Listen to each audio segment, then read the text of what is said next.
So in most of my videos actually, I talk about what's great about Thailand. This is awesome, that is awesome.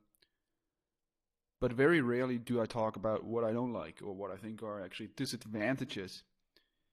And what I'm going to cover here is applies to Bangkok, Pattaya. It doesn't really matter where you live in Thailand, unless of course you live somewhere in the jungle. Then this wouldn't be an issue. But for the most part, the location doesn't matter much.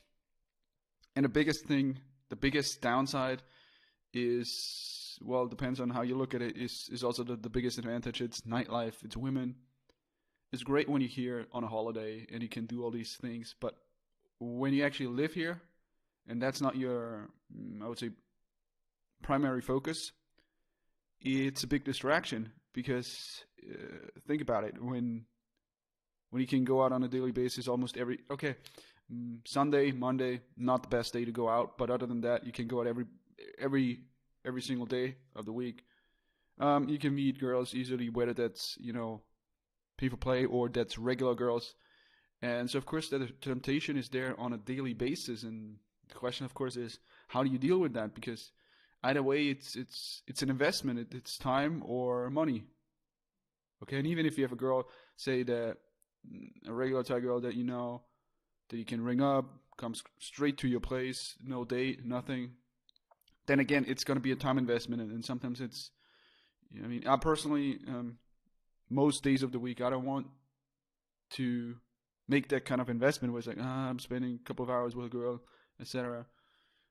So that would be one disadvantage, and it's almost as if, let's say you want to stick to a diet, right? And then you would simply decide not to have any unhealthy stuff at home, right? No cookies, nothing.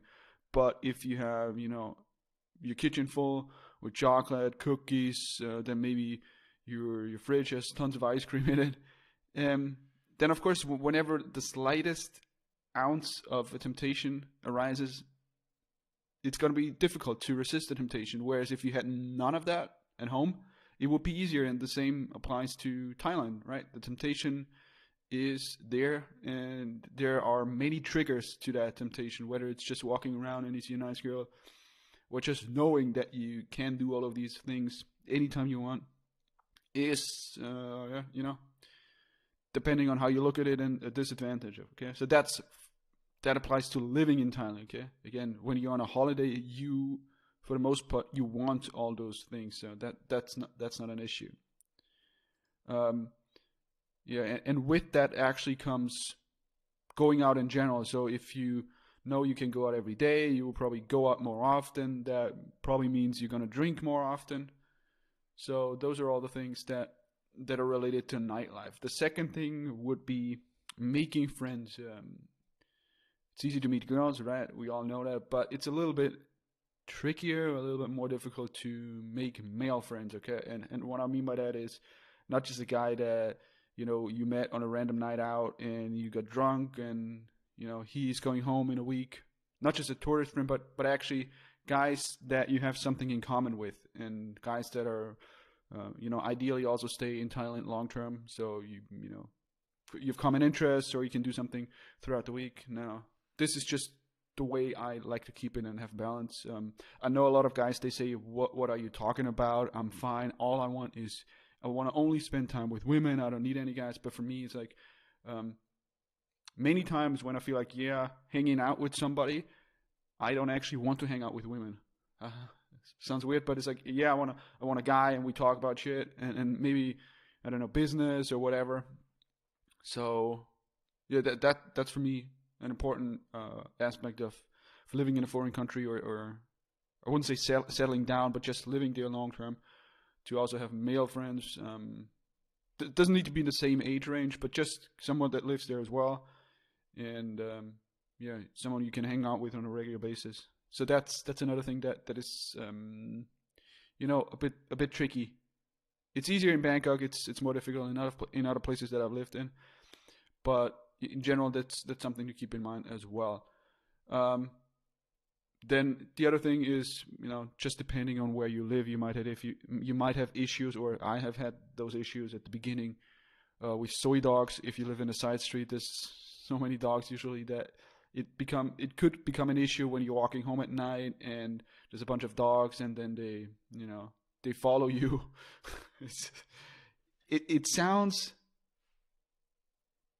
like what's a good way to describe it? Mm, it sounds like I'm exaggerating, right? There's a bunch of dogs and you're walking home and they follow you. It almost sounds comical, but when you're in that situation and the dogs are aggressive, it can be pretty scary. So it's not something you want to underestimate. So that can be something that would be a downside to living in Thailand, and of course, you know, depending on where you live, noise, noise disturbances, the heat, etc. Of course, another thing. I mean, for me personally, this is not an issue, but I can see how it could be an issue for people living here long term. You're never gonna be one of them. Okay, so it doesn't matter how many years you've lived here. You're never gonna be one of them. Where Thai people think, yeah, he's one of them. No, it doesn't matter. I mean, you can speak the language. Yeah, right. You know all the mm, anything there is to know about the culture or about how to behave, how to get your way around. But still, it doesn't matter when people see you. The first reaction, at least, at the very least, is going to be, okay, this is a foreigner. This is not one of us. He's not one of us, right?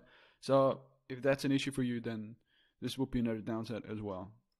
And of course, if you don't speak the language, then also it can feel as if you never have a real connection with any Thai person that you meet, because it's always going to be just very small talk, or just you're not even scratching the surface of what you could talk about. And in the same sense, if you are a person that is all about making money or hustling, okay, you wouldn't probably move to Thailand, but let's say you do, then you might also feel as if the environment isn't conducive to that, meaning that it feels almost as if the environment here is not go and get out what you want or achieve goals or hustle, but it's more like, yeah, enjoy life, chill, doesn't matter, you relax, that kind of mentality. Because, and again, this is a big advantage, but also a big downside depending on how you look at it. I mean, in many of the um, Southeast Asian countries such as Thailand or even Indonesia, you will find that people generally are happy and content about what they have. Many of them have very little, but they're happy about it. So that's a good thing. But if you are the type of guy that is a go-getter, right, that is all about achieving, then you might find that this type of environment lacks, what's the word? I don't know if it's motivation, but it's different when you're in an environment where everybody else is like trying to achieve something, or it's all about making money or getting this or that. And when you in a place like Thailand, you feel, yeah, relax, chill, it doesn't really matter, just enjoy your life, then that could have a negative impact, or you don't feel comfortable in that type of environment. And of course, what I've just said about the mentality of the general population, same would apply to what other people are doing. So let's say whenever you spend time in a certain environment, you will kind of assimilate, right? You will adopt certain behaviors, and the same could be said about many things. Just one example would be you're taking a motorbike taxi and you're not wearing a helmet. You would probably never do that in your home country because it's really, really risky. It's also probably not allowed, so you're going to pay a fine if somebody stops you. But here it's like everybody else doesn't wear a helmet, so you might think, oh, it doesn't really matter, it's not a big deal, nothing's going to happen. And this is just one example, but could apply to many areas of life where you're going to simply do what other people are doing, what you see everybody else doing, and you don't worry about it too much. The final thing that I want to mention is Western comfort. So if you need, Western products, it's going to be more expensive importing them. Not just importing them, let's say supplements you could have shipped to Thailand, it's going to be more expensive. But in general, buying that kind of stuff, you can find it in many of the supermarkets, but it's way overpriced. So that's another thing to keep in mind. Again, these are all considerations not for the typical Thai tourist that stays here for a week or a month or 2 months, but rather if you plan on actually moving to Thailand and stay there long term, at least several months, or if not years, and do that on a regular basis. Something you keep in mind, but many of the things you will notice anyway once you're here for a while, and then you can decide whether it's for you or not. All right, so that's it for today. Oh, one more thing, just a quick self-promotion. A lot of people have asked, when do you add something about Phuket to the Thailand guide? I've just done that, so if you've been waiting for that, have a look. Link is in the description, all right? All right, I'll see you in the next video. Take care, bye-bye.